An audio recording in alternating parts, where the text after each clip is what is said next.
Hyderabad building owners ఈ నిబంధనలు పాటించాల్సిందే guide lines release చేసింది చీఫ్ ఎలక్ట్రికల్ ఇన్స్పెక్టరేట్. పాత బస్తీలోని గుల్జార్ హౌస్ వద్ద జరిగిన అగ్ని ప్రమాదంలో 17 మంది చనిపోయిన విషయం మనందరికీ తెలిసిందే కదా.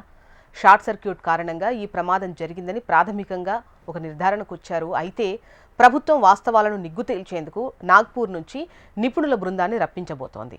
ఈ ప్రమాదం నేపథ్యంలో హైదరాబాద్లోని భవన యజమానులకు చీఫ్ ఎలక్ట్రికల్ ఇన్స్పెక్టరేట్ కీలక ఆదేశాలు జారీ చేసింది. ఖచ్చితంగా ఆ నియమాలు పాటించాలి.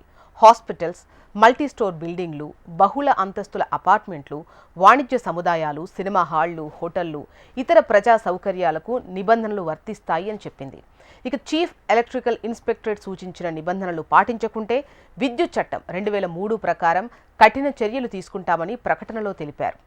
విద్యుత్ పనులన్నీ లైసెన్స్ పొందిన ఎలక్ట్రికల్ కాంట్రాక్టర్లు, అనుమతి కలిగిన వారి పర్యవేక్షణలో నైపుణ్యం కలిగిన వైర్మెన్ల ద్వారా జరగాలి.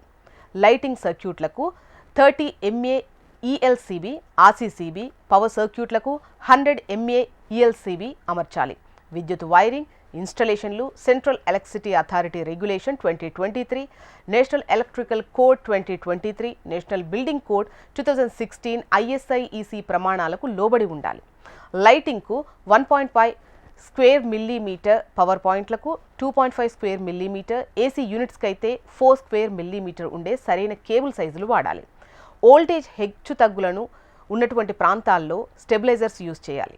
ఫైనల్ సబ్ సర్క్యూట్లు 10 పాయింట్లు లేదా 800 W కంటే తక్కువ ఉండాలి. ఓవర్ హీటింగ్ నివారణకు లోడ్ను ఈక్వల్ చేయాల్సి ఉంటుంది. హార్మోనిక్స్ ఉన్న చోట ఫిల్టర్స్ అమర్చాలి. హై పవర్ ఫ్యాక్టర్ను నివారించాలి. ఒకే స్విచ్ బోర్డుకు బహుళ ఫేజ్ను కనెక్ట్ చేయకూడదు. అత్యవసర సమయాల్లో సరఫరా నిలిపివేయడానికి ఐసోలేషన్ స్విచ్లను అందుబాటులో ఉంచాలి. అదనంగా ఆసుపత్రుల్లో IT system earthing, medical isolation ట్రాన్స్ఫార్మర్లు, ఇన్సులేషన్ మానిటరింగ్ సిస్టమ్లను వాడాలి. RCCBలు, MCBలను క్రమం తప్పకుండా పరీక్షించాలి. సబ్ ప్రొటెక్షన్లు, డివైజర్లు, ఫైరేటెడ్ సీలెట్లు, మండే పదార్థాలకు దూరంగా స్విచ్ బోర్డ్స్ ఉండాలి. 15 సంవత్సరాలు దాటిన వైర్లను తొలగించి కొత్త వైర్లు ఏర్పాటు చేయాలి.